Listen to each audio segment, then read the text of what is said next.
Okay, so what I'm going to give you is a base case for purposes of analysis. If you can understand this model, then all your questions should fit in with this model. And everything else you see in the world, underneath it all, this is what's going on.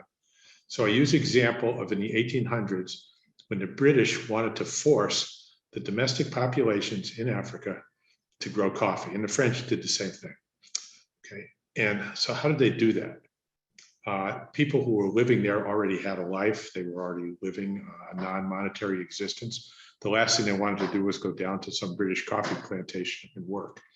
Okay, so what the British did was create a scrip, a currency. I'll call it the crown, just for simplicity, and it could be anything, but it's just a scrip. And they imposed a hut tax on all dwellings payable in that script. And it might be 10 script a month or something like that.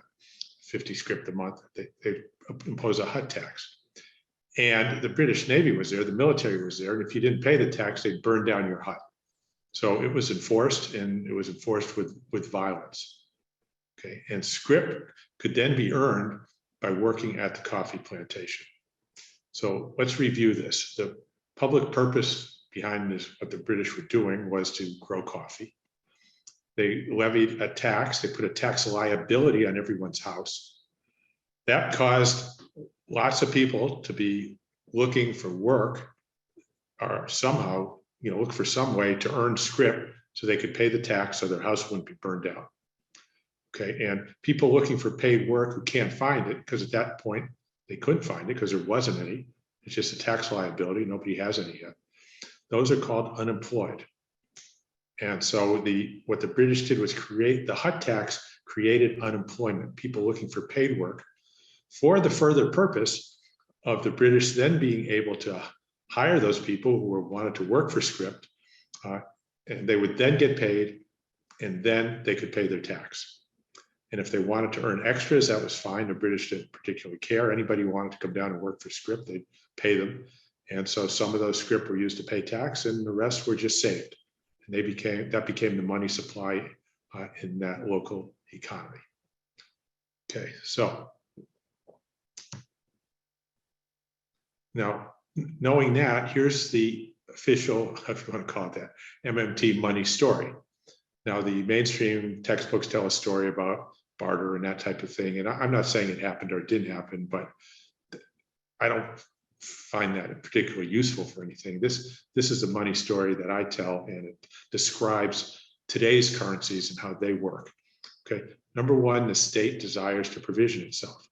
Well, the US government today doesn't want to grow coffee, but they want people serving in the military, they want public education, they want public health and justice, legal system, that type of thing. They need to provision themselves with mainly labor, but also lots of outside goods and services. So how do they do that? What they do is they impose a tax liability. And if we get into income taxes and other taxes, it gets complicated, but it works exactly the same for purposes of the money story as if it was a property tax, the same way the British imposed a property tax. So I'm going to assume here a property tax just for purposes of the example, to have a base case for analysis.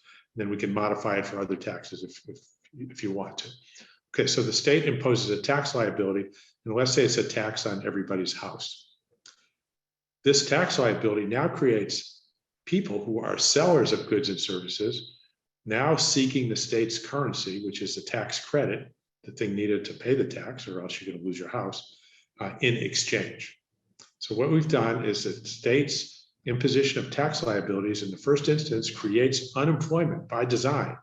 And what I'll state right now is that is the source of all unemployment. It's not robots or anything else, it's tax liabilities. Right? If you think back to Africa, before there were tax liabilities from the British, there was no unemployment. There was nobody looking for paid work. There wasn't a currency. Okay, so you've got to have a tax liability. The currency is a tax credit. The tax liability creates what we define as unemployed people, people looking for paid work. For the further purpose of number 4, the state then hires the people that the tax caused to become unemployed. The state buys the goods and services that it desires. Okay, it hires the soldiers, it hires public health workers, public education workers. Okay, then taxes can be paid and state securities purchased. If people earn more than enough to pay their tax, that those dollars are still sitting in bank accounts. They can be used to purchase treasury securities if they want to. Okay, so let's move on here. That is the money story, and that is the core behind MMT. Now, what's new about this? What we have is a sequence: tax liability, unemployed people getting hired, getting paid, and then they're paying their tax. If you look at all the mainstream economic models, they've got the sequence backwards. They see the government getting tax money first so that it can then pay people to work. And that is completely backwards, and it's caused their models to not come up with the right answers. Their models don't reflect reality of what's going on. So at the very core of their models, we've picked up a couple of errors. This is a big one. They've got the sequence backwards. Every congressman thinks they have to get dollars by taxing to be able to spend. And what they don't collect in taxing, they have to borrow, okay, to be able to spend. So you had President Obama going to China, our bankers, to make sure they would buy our bonds so that we had the money to spend on healthcare. You had Paul Ryan talking about with all this debt, we could become the next Greece, not be able to borrow the money we need to spend, and therefore be on our knees to the IMF, begging money so that the government could spend. They've all had it backwards. If you look at the last couple of years, that's all gone. Okay, you didn't hear that when we ran a $5 trillion deficit for COVID. You didn't hear one word about taxes or how you're going to pay for it for that initial $5 trillion. They weren't afraid of the government bouncing checks. They were concerned about causing inflation, but that's a major victory for modern monetary theory. We've been saying, look, the government's not going to bounce checks. It's not going to run out of money. It's spending first.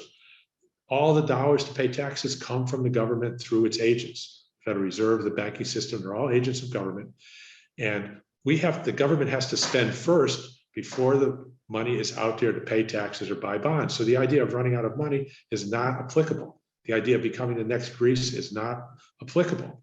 And if you look at that situation that the British set up in Africa, they weren't taxing people to get the money to spend. They were taxing them so that they would come down to the plantation to earn the money so that they could, get paid and then pay the tax. All right. So sequence is critical. You have to understand sequence to understand it. And it's gotten through to Washington, at least to the extent where all they're concerned about now is whether overspending will cause inflation. They're not concerned about bouncing checks. And so that's a major change from several years ago. And without that change brought about by MMT, largely popularized by Stephanie Kelton in her book, The Deficit Myths, and originally her getting a job at the Senate's Budget Committee that was headed by Bernie Sanders at the time. That's what started this change in understanding that allowed us to get through COVID without a financial crisis.